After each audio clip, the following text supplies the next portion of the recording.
중국 경제에 적색등이 들어오고 있습니다. 요즘은 중국 경제가 위기라는 다양한 근거들의 지표들을 보고 있습니다. 중국 약화론 혹은 중국 위기론은 중국 경제에서 5가지 지점의 문제들로 정리됩니다. 안녕하세요. 정치 커뮤니케이터 신박입니다. 인트로. 곳곳에서 감지되는 중국 경제 위기 현상. 이번 시간은 중국이 약화되면 한국은 좋을지를 다뤄봅니다. 쉽게 중국이 망하면 우리는 훌라 외쳐도 될 것인지를 다룰 것입니다. 그러려면 우선 중국이 위기인지를 파악해 봐야겠죠. 5가지 위기부터 시작해 보겠습니다. 첫째, 중국의 소비 분야가 냉각되어 있습니다. 경제 전망이 어둡다고 생각한 이들이 지갑을 열지 않습니다. 둘째, 중국 지방정부의 부채 비율이 높아지고 있습니다. 충칭시의 경우 지난해 부채 비율은 200%를 넘어섰습니다. 특히 문제가 되는 것은 지방정부 재정이 부동산에 지나치게 많이 의존해 있다는 점입니다. 현재 지방정부가 과도하게 지어둔 아파트들 중 1억 채가 빈집이라는 보도까지 나오고 있습니다. 셋째, 50%에 다다르는 청년 실업 문제와 인구 고령화 문제가 있습니다. 2022년 중국은 처음으로 국가 인구가 줄어들기도 했습니다. 넷째, 미국의 공급망 통제로 인한 수출 제동을 들 수 있습니다. 특히 반도체 수출 통제는 갈 길이 바쁜 중국 우주 분야와 국방 분야 발전에 발목을 잡습니다. 다섯째, 애플 제조업체인 폭스콘이 중국에서 빠져나간 것처럼 해외 투자의 철수가 눈에 띕니다. 반면 중국 약화론 혹은 중국 위기론에 대한 반론도 만만치 않습니다. 반론은 크게 2가지로 정리할 수 있습니다. 첫째, 중국 경제의 특수성입니다. 중국 경제는 사회주의 운영 방식이기 때문에 자본주의 국가 기준과 다르다는 것입니다. 가령 높은 지방정부 부채에도 불구하고 정부가 어느 날 부채 탕감을 발표하면 그만입니다. 피해자는 생기겠죠. 하지만 공산당의 결정이니 어찌할 수 없습니다. 둘째, 30년 이상 성장해온 국가들의 성장세는 더디기 마련입니다. 다만 코로나19를 겪으면서 중국은 그 속도가 좀 빨라진 것일 뿐입니다. 2023년 5월 테슬라의 일론 머스크가 중국을 방문했고 테슬라 주가가 올라갔습니다. 이것은 여전히 중국 시장에 대한 기대가 높다는 반증 사례라고 할 수 있습니다. 중국 경제에 빨간불이 많이 들어오고 있지만 실제 중국 경제가 회복하기 어려울 정도로 위기인지를 판단하기 위해서는 좀 더 긴 호흡과 분석이 필요합니다. 특히 중앙정부의 위기 타겟책들이 얼마나 먹히는지를 볼 필요가 있습니다. 중국 위기가 우리에게 좋을까? 만약 중국이 위기이고 중국의 국력이 약화된다고 가정해 봅시다. 그럼 중국 약화와 위기는 우리에게 좋은 것일까요? 이 질문의 핵심은 우리가 혐중국이라는 정서를 떼어내고 살펴볼 준비가 되어 있는지에 있습니다. 중국 위기론은 자극적입니다. 거대한 중국이 곧 비명이라도 지를 듯이 받아들여집니다. 한국은 중국에 대한 비호감이 높은 상황입니다. 극단적으로는 그거 잘 됐네 라는 반응까지 나옵니다. 그럼 진짜 잘된 일일까요? 과거부터 중국의 국력 약화와 왕조 교체는 한국인들에게 고통을 주었던 역사를 기억한다면 중국 위기론을 그저 재미로만 볼 것은 아니기 때문입니다. 얼음 같은 냉철함이 필요한 것이죠. 그래서 냉정하게 중국의 위기가 가져올 영향을 국제정치 차원과 경제 차원으로 나눠 예상해 보겠습니다. 힘의 변동과 국제질서. 먼저 국력 차원의 국제관계입니다. 중국의 국력 약화는 반대로 미국의 국력을 상대적으로 강화시킵니다. 월드뱅크 기준 2022년 미국 국민 총생산이 25조 4천억 달러로 2021년 23조 3천억 달러보다 2조 1천억이 늘었습니다. 반면 중국의 국민 총생산은 2022년 17조 7,800억 달러로 2021년의 17조 6,900억 달러보다 1천억 달러 정도 늘었을 뿐입니다. 실제 중국 정부도 2022년에 3%만 성장했다고 보고했습니다. 이 수치는 문화 대혁명 시기인 1976년 마이너스 1.6%와 2020년 코로나 원년의 2.2% 다음으로 낮습니다. 미국이 9% 성장한 것과도 크게 대조됩니다. 마치 학창시절 전교 1등과 전교 2등의 성적 차이가 벌어진 것과 같습니다. 중국의 국력 약화는 어떤 결과를 가져올까요? 우선 패권 국가가 있을 때 전쟁이 발생하지 않는다는 패권 이론가들은 국제 질서가 안정될 것이라고 봅니다. 패권 국가에 맞서는 도전 국가의 국력이 약할수록 도전 국가의 도발 가능성이 낮아지기 때문입니다.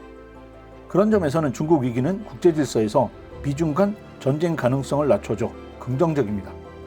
반면에 한 국가의 국력 집중이 위험하다고 보는 세력균형 이론가들의 예측은 다릅니다. 세력균형 이론가들은 2등 국가의 등장이 패권국의 독주를 막을 수 있다고 봅니다. 미국이 2003년 이라크를 침공한 것은 견제 세력이 없는 패권이었기 때문입니다. 그런데 중국의 국력 약화는 미국이 제멋대로 국제 질서를 만들도록 할 것이라 비관적입니다. 그런데 이 두 입장 말고 새로운 입장이 등장했습니다. 오늘 영상에서 소개하려는 제3의 입장은 흥미로운 예측을 합니다. 성장하는 도전 국가가 위험한 것이 아니라 성장세가 멈춘 도전 국가가 위험하다는 것이죠. 이것은 미국 터프츠 대학의 마이클 베클리 교수의 이론입니다. 그는 저서 중국은 어떻게 실패하는가에서 성장하는 중국보다는 성장세가 꺾인 중국이 위험하다고 주장합니다. 논리는 이렇습니다. 한 국가가 성장세에 있을 때는 성장을 유지하기 위해 전쟁을 피합니다. 하지만 성장세가 꺾이면 문제입니다. 두 가지가 전쟁을 일으키게 합니다. 첫째, 경제 위기로 인한 불안감입니다. 둘째, 다른 국가들이 자신을 포위할 것이라는 공포심입니다. 이 주장을 단순화해보면 이렇습니다. 국가가 경제발전과 성장을 이룰 때는 자신감과 우월감이 작동합니다. 경제발전이 멈추고 쇠퇴하기 시작하면 두려움과 열등감이 작동하는 것입니다. 그래서 전쟁도 불사하게 만들죠. 150년간의 사례들에서 강대국은 성장세가 멈출 때 전쟁을 해왔습니다. 1914년 1차 세계대전 전에 독일은 성장세가 멈췄습니다. 마찬가지로 1941년 진주만을 공격하기 전 일본도 성장세가 멈췄습니다. 최근에 우크라이나를 침공한 러시아에도 적용할 수 있습니다. 베클리 교수의 주장이 더 주목받는 것은 중국의 약화가 대만 침공으로 이어지지 않을까 하는 예상 때문입니다. 중국 위기를 타개하고자 관심 전환용으로 대만을 공격하게 되면 중국과 미국의 전쟁으로 확전될 것이 명확해 보입니다. 그래서 중국 약화는 오히려 미중 전쟁의 도화선이 되지 않을까 하는 합리적 우려가 생기는 것입니다. 패권이론, 세력균형이론, 그리고 제3의 이론 중 여러분 어떤 이론이 더 설득력 있게 보이시나요? 세 가지 이론 모두 충분한 개연성이 있고 역사적 사례로 든든히 무장하고 있습니다. 전쟁 연구자로서 볼 때 중요한 것은 국력 상승이나 국력 하락이란 주어진 조건을 국가 지도자가 어떻게 인식하고 있는지가 중요한 것 같습니다. 어려운 환경을 이겨내는 사람이 있는가 하면 빨리 체념하는 사람이 있기 마련인 것과 같죠. 힘의 변동과 경제 질서. 중국의 약화는 두 가지 차원의 경제 문제를 가져옵니다. 첫째, 세계 공장 역할이 점차 끝나며 저렴한 인건비로 무장한 중국 제품들이 사라지면서 전 세계적인 물가 상승을 유발할 것입니다. 2001년 중국의 세계무역기구 가입 이후 중국은 전 세계 공장이었는데 공장문을 갑자기 닫는 것입니다. 이를 대체하는데 많은 혼란이 생길 것입니다. 실제 미국의 탈동조화 정책으로 중국에 대한 제재 조치는 전 세계적인 물가 상승으로 이어졌습니다. 또 정부의 고금리 정책을 가져왔죠. 그래서 우리 지갑은 울고 있죠. 둘째, 한국 경제 차원입니다. 한국은 직격탄을 맞고 있습니다. 한국은 1992년 중국과 수교하면서 교역을 늘려왔습니다. 2004년 중국이 한국 무역의 1위가 되었고 지금까지 이어져 왔습니다. 무역 의존도가 높은 한국 경제에서 수출입의 5분의 1 정도를 중국이 채워왔습니다. 즉 중국 교역으로 먹고 사는 기업과 경제인들이 엄청나게 많다는 것입니다. 이런 상황에서 중국 경제 위기는 이들에게 직접적 위기입니다. 한국의 무역수지 흑자는 중국 덕이 컸습니다. 2013년 무역수지 흑자 최대치는 628억 달러였죠. 그런데 2022년 대중 무역수지 흑자는 22억 달러로 떨어졌네요. 2023년엔 아예 적자로 돌아섰고요. 2023년 5월 집계까지 118억 달러의 적자를 보고 있습니다. 1992년 수교 후 처음 있는 일입니다. 그래서 한국 외교에 대한 날선 비판도 제기됩니다. 지난 30년 중국에서 재미를 본 한국이 미국의 탈동조화 때문에 눈물을 흘린다는 것입니다. 반도체 수출 통제가 대표적입니다. 게다가 2023년 수출 분야에서 2003년까지 1위였던 미국이 다시 1위를 탈환할 것으로 보입니다. 이런 통계와 함께 한국이 오랜 친구를 너무 쉽게 버린다는 차원에서 한국인의 근성까지 문제 삼는 경우도 있습니다. 1992년 대만을 버릴 때도 그랬다는 것이죠. 하지만 중국에 대한 수출 부진이 미국의 반도체 통제 때문만은 아닙니다. 한국 경제와 중국 경제의 구조 변동이 큰 몫을 차지합니다. 저숙련 노동에 기반했던 중국이 이제는 제조 분야에서 한국과 경쟁하기 때문입니다. 중국의 드론과 전기차 등을 생각해보면 됩니다. 물론 1992년 수교 이후 세계화 속에서 한국과 중국이 상호 발전을 의지해왔습니다. 그런 관계가 바뀌면서 한국의 고통이 가중되고 있는 것은 확실합니다. 결론, 주변에 강대국이 많은 한국의 운명은 참 다사다난합니다.